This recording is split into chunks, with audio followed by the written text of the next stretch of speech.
E aí, meus amigos, tudo bem? Como é que vocês estão?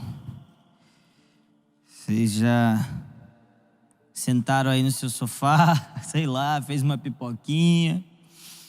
Como é que vocês estão aí? Eu estou muito feliz.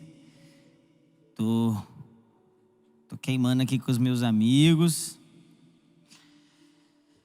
E eu queria compartilhar uma palavra que eu tenho meditado bastante. Quero falar um pouco sobre família com vocês, mas acima de tudo eu acho que é mais sobre uma igreja apostólica e profética. É um pouco do que eu entendo que a nossa igreja está passando também.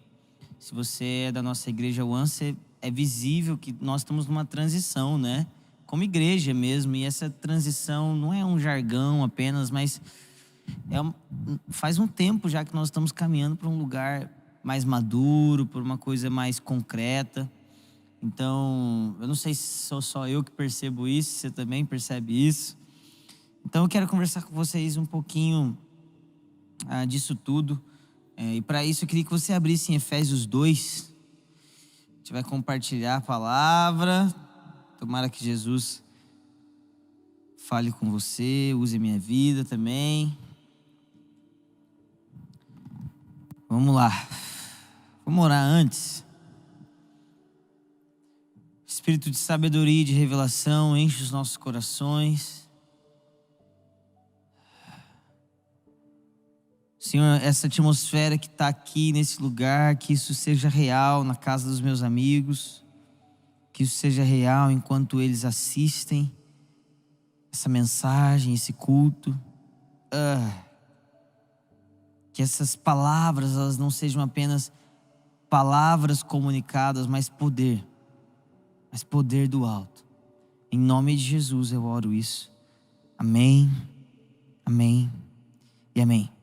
Então Efésios 2, versículo 1 diz assim: Ele vos deu vida, estando vós mortos nos vossos delitos e pecados, nos quais andastes outrora, segundo o curso deste mundo, segundo o príncipe da potestade do ar, do espírito que agora atua nos filhos da desobediência, entre os quais também todos nós andamos outrora, segundo as inclinações da nossa carne, fazendo a vontade da carne e dos pensamentos, e éramos por natureza filhos da ira, como também os demais. Vamos parar aqui. Então, meus amigos, o que o apóstolo Paulo está escrevendo aos Efésios? Ele está dizendo o seguinte: nós fomos vivificados porque nós estávamos mortos em nossos pecados e ofensas, pecados e delitos. Então a primeira coisa que a gente precisa entender aqui é que eu estava morto, ok? E agora eu fui trazido à vida.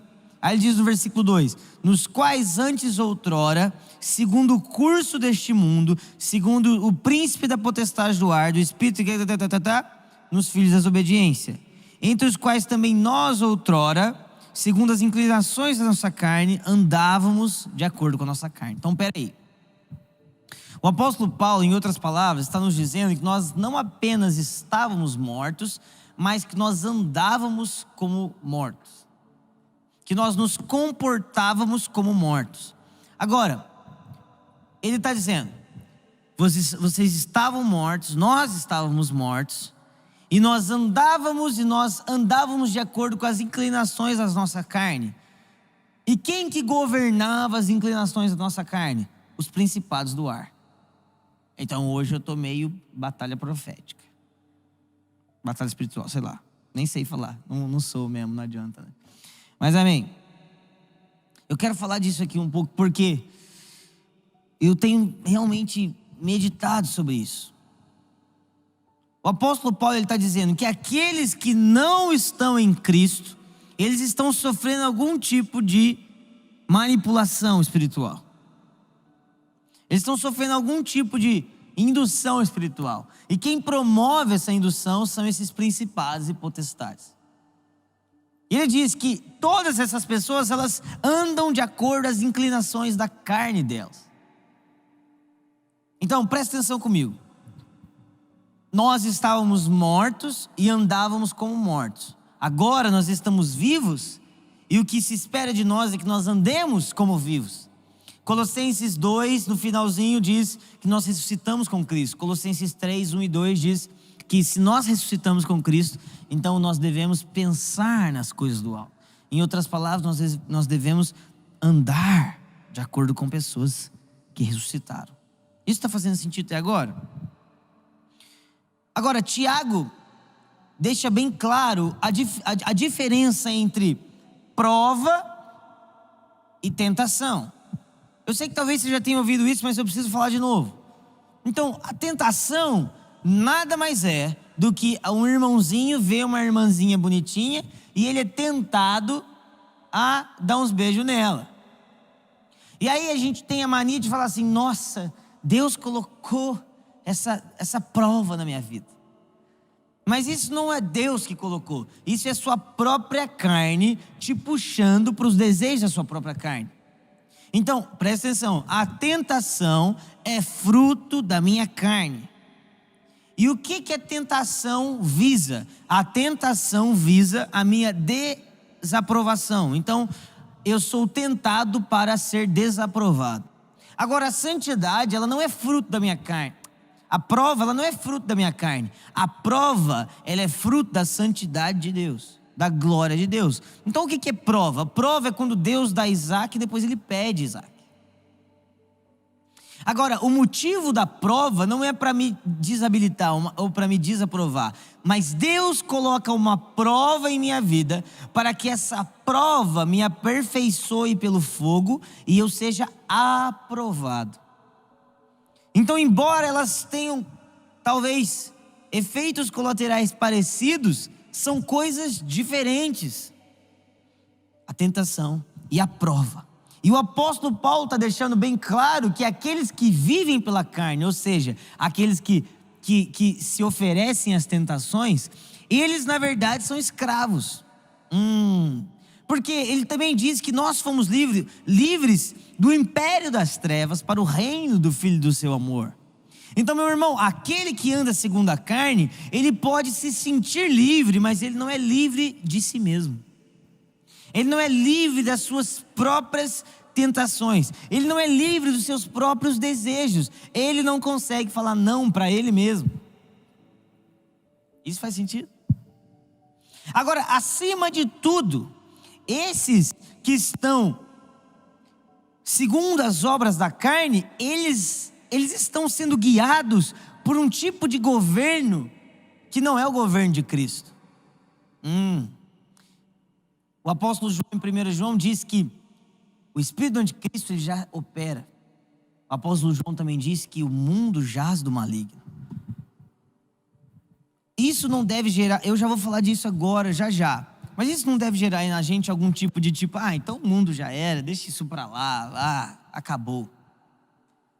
Mas isso também não tem que gerar na gente, isso precisa também gerar na gente um sentimento de: eu não sou o salvador da pátria, eu não vou resolver tudo. Se o próprio Senhor profetizou e disse que as coisas iriam piorar, não sou eu que vou fazer elas melhorarem completamente. Isso faz sentido?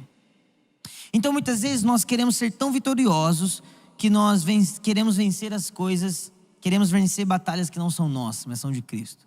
Ele deseja vencer essa batalha. A Bíblia diz em Isaías que ele sozinho deseja esmagar a cabeça dos reis perversos. Salmos 2 diz que Deus ri-se no seu trono quando as nações se viram contra ele. Então tem uma guerra que é de Deus, meus irmãos. E a gente quer ser tão vitorioso que a gente quer brigar uma guerra que não é nossa. Então presta atenção, você está comigo? É básico isso. Aqueles que não estão em Deus, estão no diabo. Você não precisa crer no diabo, ele existe. Você não precisa crer em Deus, ele existe. Aqueles que não estão em Deus se tornam o que o apóstolo Paulo falou: os filhos da desobediência. Está fazendo sentido isso? Então os filhos da desobediência, eles caminham segundo um governo que não é o governo de Deus. Eles caminham segundo leis que não são as leis de Deus. Eles caminham segundo preceitos que não são os preceitos de Deus. eles estão andando de maneira contrária ao Senhor. E é por isso que o apóstolo Paulo diz em Romanos 5 que nós éramos inimigos de Deus. Porque quando nós estamos em pecado, nós estamos agindo de uma maneira diferente ao reino de Deus. Então nós não apenas nos tornamos sujos, mas nós levantamos uma bandeira de guerra política contra o governo de Deus. Nós estamos dizendo: Deus, eu não desejo caminhar como o Senhor deseja. Eu desejo caminhar como eu desejo. Vamos lá. E Deus é um Deus zeloso de sua criação. Isso está fazendo sentido até agora? Aí então, versículo 4. Mas Deus, sendo rico em misericórdia, por causa do grande amor com que nos amou, estando nós mortos em nossos delitos, nos deu vida juntamente com Cristo. Pela graça sois salvos. Versículo 6, e juntamente com Ele nos ressuscitou e nos fez assentar em lugares celestiais com Cristo Jesus. Ponto aqui, vamos parar. Então o apóstolo Paulo está dizendo o seguinte: um dia vocês andavam de acordo com os principados e potestades, vocês andavam de acordo com a sua própria carne, mas Deus, rico em misericórdia, resgatou vocês pela graça, ressuscitou vocês com Cristo. E o que Cristo fez? O que Deus Pai fez? Ele me colocou assentado com Cristo em regiões celestiais. Nós, pela fé, nós no Espírito estamos assentados com Cristo nesses lugares. Agora, preste atenção.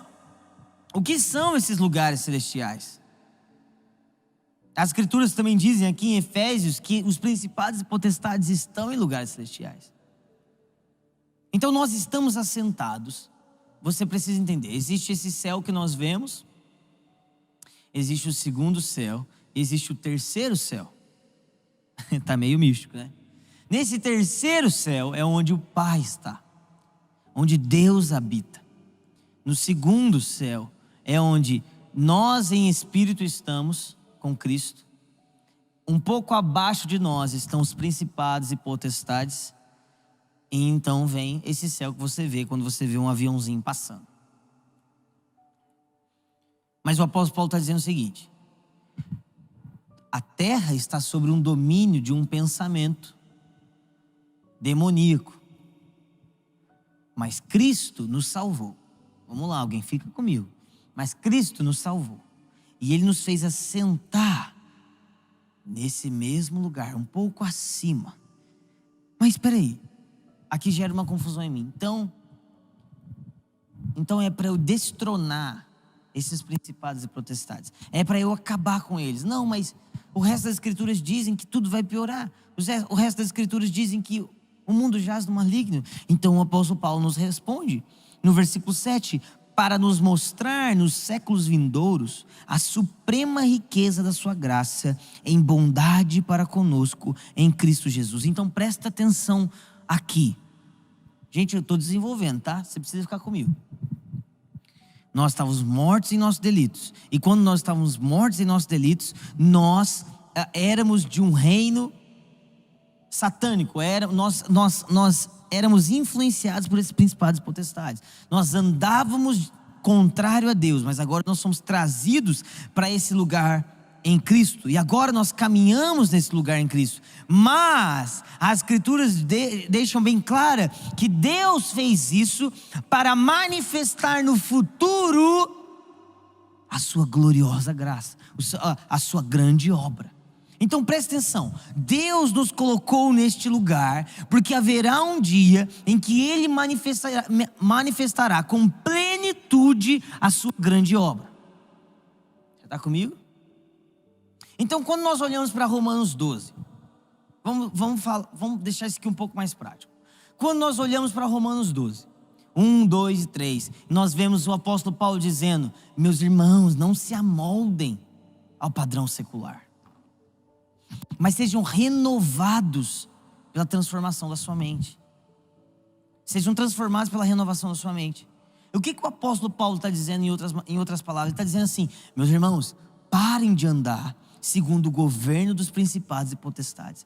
parem de ceder ao governo dos principados e potestades e comecem a andar de acordo com o governo de Cristo. Deixa eu te falar uma coisa: se eu fosse o Satanás, eu faria a igreja se preocupar em expulsar a pombagira e nunca se preocupar em parar de andar de acordo com o governo dos principados e potestades. Nós estamos fazendo igreja há tanto tempo que nós não temos percebido a quantidade de coisa mundana que está dentro da igreja. E a gente acha que o fundo preto é a coisa mundana, o cabelo raspado é a coisa mundana, a tatuagem é a coisa mundana. Não, meu irmão, é como eu me comporto em minha vida. O que rege as minhas decisões? São os meus desejos ou a vontade de Deus?